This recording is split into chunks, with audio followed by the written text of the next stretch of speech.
Hey everybody, welcome. Andrew Ainsworth Golf Academy. As always, a very warm welcome. Thanks for watching what is probably going to be the last video of 2020. I think the least we say about 2020, the better, really. Let's look ahead to 2021 and hope that things improve for us all. Yeah, can't be much worse.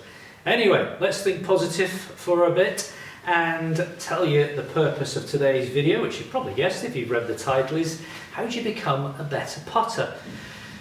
I spend most of my working day trying to help people play better golf.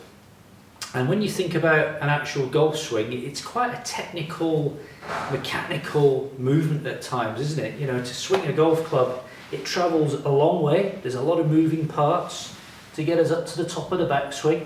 We've got body rotation, we've got weight shift, we've got wrist hinge, we've got shoulder rotation, we've got swing plane, and that's just the backswing. And on the downswing, we've got body rotation and weight shift and swing path and club face control.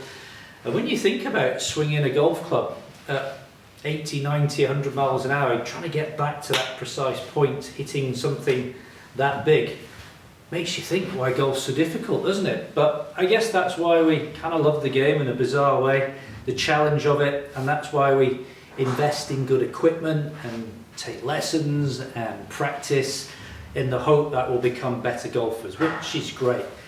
But what I notice when I'm coaching people is how little time they spend focusing on putting. And I've banged on about this before in various golfing videos. This is the club that you're going to hit more than any other in a round of golf. And I was trying to get some stats off the internet of what is the average number of putts per round, and it was quite difficult to find what I thought was the true number. But for the average golfer, which is an awkward term to use because what's average? I suppose 18 handicap is average across the world. The internet studies said it was anywhere between 35 and 40 putts per round. And when you look at the Tour Pro stats, again, depending on which website you look at, a Tour Pro, for really to be, he or she to be out there having any chance of winning some tournaments or making some good money, you've got to be averaging round about, I guess, 27, 28 putts, maybe 29 putts, average. So there's a big disconnection between the Tour Pros and the average golfer, which you'd expect in any facet of the game. But I've just got this theory that anyone can be a good putter, or anyone can be a better putter, because if you look at what happens in a putting stroke, and this is not a putting instructional video, it's just a general chat about how to become better putters. If you look at the basic strokes, what I call the triangle, left arm, cross the shoulders, right arm, connect the hands together, and from there we can just rock the shoulders up and down like a sort of a seesaw. That's kind of basic pendulum putting stroke, and I know there's a lot more to it than that.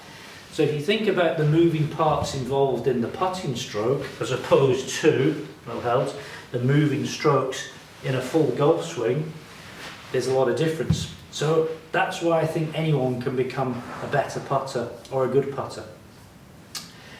So, what are your priorities to become a better putter in 2021? First thing, have a look at your actual putter itself. Is it something that you've been using for the last 20 years and it's an old friend, or it might have some sentimental value, but it's kind of old technology? You know, is it a Ping answer from the 1980s, which was a great putter, but comparison to the latest Ping answer Hepler, massive difference. Adjustable length, thicker grips, heavier head, more balanced, higher MOI, resistance to twisting is MOI.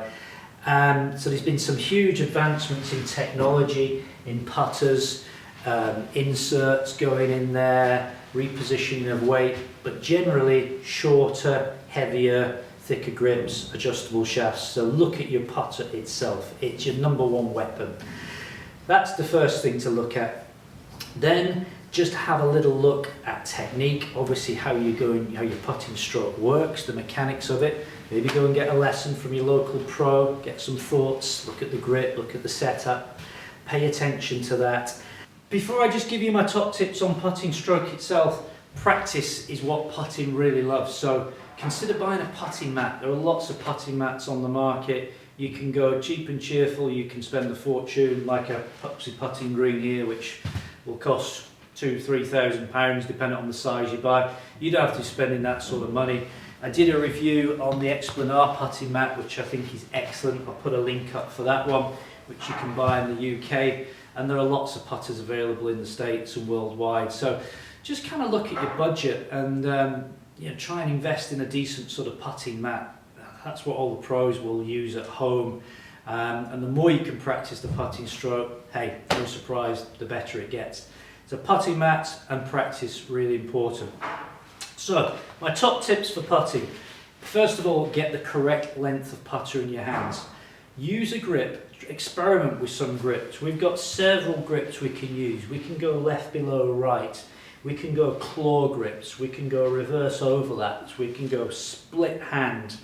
There are so many different putting grips available.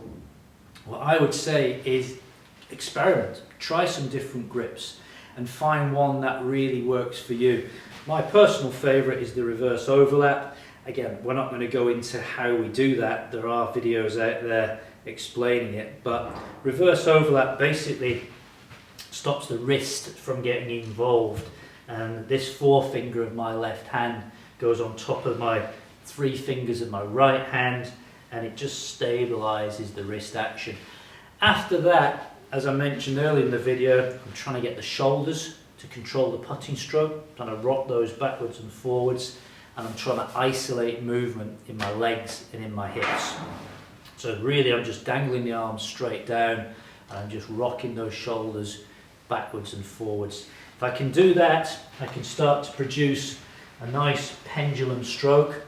I'm getting my eyes over the ball. The reason we're getting the eyes over the ball is so that I can look down the line of the putt, and from there I'm just sort of straight back and straight through.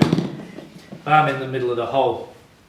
I don't play a lot of no competitive golf anymore. I'm kind of more a full-time coach, and I don't have a huge amount of time to play, but I do practice my putting stroke quite a lot in between lessons. I just amuse myself by having 10 minutes putting practice. And when I do go and play golf these days, what I have noticed is I'm a much better putter now from 10 foot and under, because I spend a lot of time on this putting green working from putts from 10 feet to 5 feet. And because I hole so many putts on the putting green here in practice, when I get out on the golf course, my expectation is 8 feet away, no crazy breaks. My brain straight away is expecting to hole it. And I think that mental perspective of putting kicks in a lot. If you practice your putting and you hole a lot of putts, you expect to make the putt. We've all had that situation where we've missed from 4 feet on the first green, and then you get another 4 foot on the second green, and your brain's saying, oh no, I'm going to miss this one, I just missed one on the first.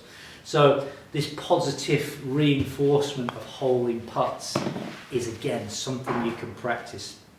So here's what I'd like you to do. Go away and over your next 5 or 6 rounds of golf, get an average of how many putts per round you're having. Work it out. And if you're coming back at 30, 31 putts per round, let's say, I think you're doing a pretty good job. But if you're averaging 36 to 40 putts, then I think there's definitely some scope there to sit down and think, right, how can I improve my putting? Do I have to upgrade my putter? Do I need a putting lesson? Do I need to invest in a putting mat? Maybe a whole series of these things will make you a better putter. It's the easiest way to improve your game and get your strokes down, folks. I promise you, putting is overlooked, but it is the most important area of the game. It's the thing you do most. So there we go. Love to see your comments down below if you've got any ideas on putting, how you've improved your putting, or do you think it's just putting's putting and you take what you're given on the day. That's it, I'm done. I've got a few more days work and I'm shutting down for Christmas, which will be lovely. Don't forget to hit the subscribe button, and I'll see everybody in 2021. All the best, bye for now. One final thing, rapidly approaching 10,000 subscribers, which is a big deal for me. And for everyone who's watched my videos and supported my channel over the last few years, I couldn't have done it without you. I'm not a full-time YouTuber, I just do it in my spare time, and I do enjoy putting these videos together, but I think 10,000 subscribers for me is amazing. I never thought I'd get to that, and I know there are people out there with millions of subscribers which I'll never get and don't expect, but I do feel very honoured to reach 10,000, but I couldn't do it without people like yourself watching the videos and posting comments and all the rest of it. So that's it. Thanks a lot. Bye for now.